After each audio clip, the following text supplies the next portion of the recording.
भारत और न्यूजीलैंड के मध्य free trade agreement हो चुका है। हम फ्री ट्रेड एग्रीमेंट को जानेंगे, लेकिन उससे पहले आप ये समझिए कि भारत से न्यूजीलैंड में क्या-क्या बेचा जाता है। तो भारत से न्यूजीलैंड में कपड़ा बेचा जाता है, जूता बेचा जाता है, चप्पल बेचा जाता है, दवाइयाँ बेची जाती हैं और बहुत सारी ज्वेलरी बेची जाती है, साथ ही इंजीनियरिंग वस्तु आदि ऐसे बहुत सारे सामान बेचे जाते हैं। लगे हाथ आप ये भी समझिए कि न्यूजीलैंड से भारत में क्या-क्या बेचा जाता है। तो न्यूजीलैंड से भारत में ऊन बेचा जाता है, कोयला बेचा जाता है, शहद, शराब, जंगली सामान और लकड़ी से बने लकड़ी के सामान आदि ऐसे बहुत सारे सामान न्यूजीलैंड से भारत में बेचे जाते हैं। हम फ्री ट्रेड एग्रीमेंट को समझेंगे, लेकिन उससे पहले आप सामान्य व्यापार के नियम समझिए। देखिए, भारत में ऐसी बहुत सारी छोटी-मोटी कंपनी होंगी जो सामान का उत्पादन करती हैं और अपने उत्पाद को सिर्फ और सिर्फ भारत में बेचती हैं। लेकिन हम उन कंपनी की बात कर ही नहीं रहे। हम बात कर रहे हैं उन बड़ी-बड़ी कंपनियों की, जो कि बहुत ही ज़्यादा मात्रा में सामान का उत्पादन करती हैं और अपने उत्पाद को ना सिर्फ भारत में बल्कि विदेशों में भी बेचती हैं। ठीक है? तो भारत में ऐसी बहुत सारी बड़ी कंपनियाँ होंगी कपड़े की, भारत में ऐसी बहुत बड़ी-बड़ी कंपनियाँ होंगी जूते की, चप्पल की ऐसी बहुत बड़ी कंपनी होगी, दवाई की ऐसी बहुत बड़ी कंपनी होगी, ज्वेलरी की, इंजीनियरिंग वस्तु की ऐसी बहुत बड़ी-बड़ी कंपनियाँ होंगी जो कि अपने उत्पाद को ना सिर्फ भारत में बल्कि विदेशों में भी बेचती हैं। तो विदेशों में ही एक देश है न्यूजीलैंड, ठीक? तो इन कंपनियों ने न्यूजीलैंड की सरकार से परमिशन माँगा कि क्या मैं आपके देश में अपना सामान बेचूँ? तो न्यूजीलैंड की सरकार चाहकर भी मना नहीं कर सकती। क्यों? क्योंकि अगर न्यूजीलैंड ने मना किया भारत की कंपनियों को अपने देश में सामान बेचने से, तो भारत भी न्यूजीलैंड की इन कंपनियों को अपने देश में सामान बेचने से मना कर देगा। जो कंपनी न्यूजीलैंड की वो कंपनी जो कि ऊन बनाती है, वो कंपनी जो कि कोयला बनाती है, वे कंपनियाँ जो कि शराब बनाती हैं, वे कंपनियाँ जो कि शहद बनाती हैं, जंगली सामान या फिर लकड़ी सामान का उत्पादन करती हैं, उन कंपनियों को भारत भी अपने देश में आने से मना कर देगा। इसीलिए न्यूजीलैंड भारत की किसी भी कंपनी को अपने देश में सामान बेचने से नहीं मना करेगी। लेकिन क्या करेगी न्यूजीलैंड की सरकार? ये तो चाहेगी ना कि अपने देश का ही यानी न्यूजीलैंड का सामान ही ज़्यादा बिके। तो न्यूजीलैंड की सरकार देसी सामान यानी न्यूजीलैंड का सामान ज़्यादा बिके, इसीलिए न्यूजीलैंड की सरकार क्या करेगी कि विदेशी वस्तु को यानी कि भारत से जाने वाले सामान को महँगा करेगी। महँगा कैसे करेगी? टैरिफ लगाकर, और वो टैरिफ लगाएगी 25 से लेकर 35%। इससे होगा क्या कि भारत का सामान न्यूजीलैंड में महँगा हो जाएगा और न्यूजीलैंड का सामान तो सस्ता रहेगा। तो न्यूजीलैंड के लोग ज़्यादा से ज़्यादा न्यूजीलैंड का सामान ही खरीदेंगे। जैसे कि भारत की एक चप्पल की कंपनी है, बहुत बड़ी कंपनी है, जो कि चप्पल का उत्पादन करती है और उस चप्पल को चप्पल को भारत की कंपनी क्या करती है, भारत में ₹100 का बेचती है और उसने न्यूजीलैंड में भी ₹100 का बेचा, लेकिन न्यूजीलैंड की सरकार ने उस चप्पल के ऊपर 25% का टैरिफ लगा दिया। अब वो चप्पल न्यूजीलैंड में हो गया ₹125 का, ठीक? अगर मैं आपसे पूछूँ कि क्या सिर्फ़ और सिर्फ़ भारत ही है जो कि न्यूजीलैंड में चप्पल बेचता है? तो आपका जवाब होगा नहीं, न्यूजीलैंड में भी ऐसी बहुत सारी कंपनी होंगी जो कि चप्पल का उत्पादन करती होंगी और चप्पल को बेचती होंगी। तो न्यूजीलैंड में भी ऐसी बहुत सारी कंपनी होंगी जो चप्पल का उत्पादन करके ₹100 में चप्पल को बेचती होंगी। तो आप बताओ, जब न्यूजीलैंड के लोग चप्पल खरीदने जाएँगे तो एक चप्पल है जो कि ₹100 का है और भारत का है। एक चप्पल है जो कि ₹100 का है और न्यूजीलैंड का है और दूसरा चप्पल है जो कि ₹125 का है और भारत का है। तो ज़्यादा से ज़्यादा कौन चप्पल बिकेगा? ज़ाहिर-सी बात है जो ₹100 का चप्पल है वो बिकेगा, क्यों? क्योंकि पहला तो वो सस्ता है और दूसरी बात कि वो स्वदेशी है। उन लोगों के लिए न्यूजीलैंड के लोगों के लिए न्यूजीलैंड में बना चप्पल उनके लिए स्वदेशी होगा। तो न्यूजीलैंड के लोग ₹100 का चप्पल ही ज़्यादा से ज़्यादा लोग खरीदेंगे, ठीक? यानी कि देशी सामान ज़्यादा बिके इसके लिए विदेशी वस्तु को यानी भारत से जाने वाली वस्तु को महँगा कर दिया न्यूजीलैंड की सरकार ने कैसे? टैरिफ लगाकर 25 से 35%। अब हो गया न्यूजीलैंड का सामान न्यूजीलैंड में सस्ता, ठीक? एक बात और कि ऐसा थोड़े है कि सिर्फ़ और सिर्फ़ न्यूजीलैंड का सामान ही बिकेगा क्योंकि सस्ता है, भारत का सामान बिकेगा ही नहीं, बिकेगा लेकिन कम बिकेगा।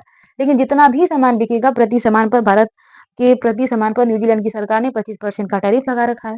अब जितना भारत का सामान न्यूजीलैंड में बिकेगा, सभी सामान के ऊपर 25% का जो पैसा है, वो जाएगा न्यूजीलैंड की सरकार की जेब में, यानी सरकार के पास पैसा आता है। ठीक ठीक वैसे ही जब न्यूजीलैंड की बहुत सारी कंपनियाँ हैं, तो उन्होंने भी भारत से भी पूछा होगा क्या हम आपके देश में सामान बेचें? तो भारत भी चाहकर मना नहीं कर पाएगा, क्यों? क्योंकि भारत के पास तो इतनी कंपनियाँ हैं। अगर भारत ने मना किया न्यूजीलैंड की कंपनियों को, तो न्यूजीलैंड भी मना कर देगा।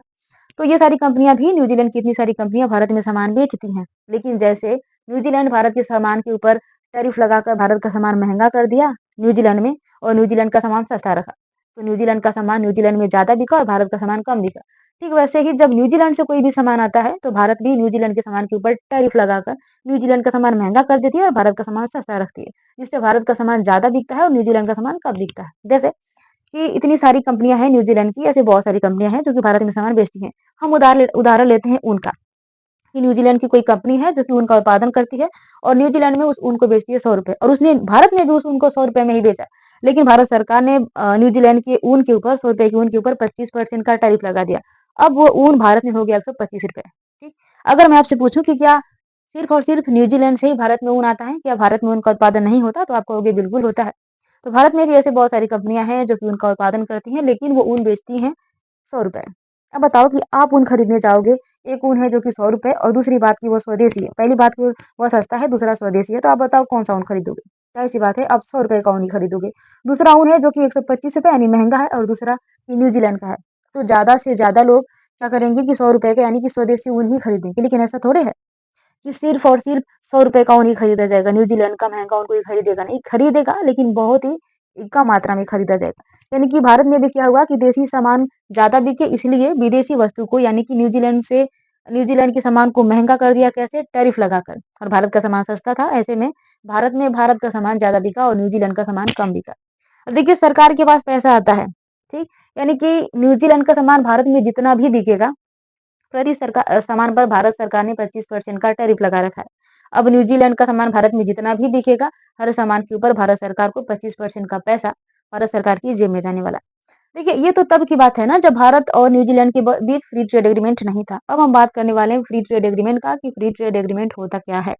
अब जब से भारत और न्यूजीलैंड के बीच फ्री ट्रेड एग्रीमेंट हो चुका है, अब क्या है कि भारत न्यूजीलैंड में कोई भी सामान बेचे, न्यूजीलैंड की सरकार चाहकर भी भारत के किसी सामान के ऊपर टैरिफ नहीं लगा पाएगी। जैसे कि भारत ₹100 का चप्पल बेच रहा था भारत में भी और न्यूजीलैंड में भी। लेकिन न्यूजीलैंड की सरकार ने भारत के चप्पल के ऊपर क्या किया कि 25% का टैरिफ लगा दिया। अब न्यूजीलैंड की सरकार वो टैरिफ नहीं लगा पाएगी। भारत ने उस चप्पल को ₹100 का बेचा, न्यूजीलैंड की सरकार उस चप्पल के ऊपर किसी प्रकार का कोई टैरिफ नहीं लगा पाएगी, तो भारत का चप्पल भी है ₹100 और न्यूजीलैंड में भी ऐसी बहुत सारी कंपनियां होंगी जो चप्पल का उत्पादन करती होंगी और उस चप्पल को बेचती हैं ₹100। तो अब बताओ कि न्यूजीलैंड के बाजार में भारत का चप्पल भी ₹100 और न्यूजीलैंड का चप्पल भी ₹100। तो बताओ कौन चप्पल ज्यादा खरीदा जाएगा? अब दोनों चप्पल समान मात्रा में खरीदे जाएंगे, ठीक है, दोनों को समान अवसर मिलेगा।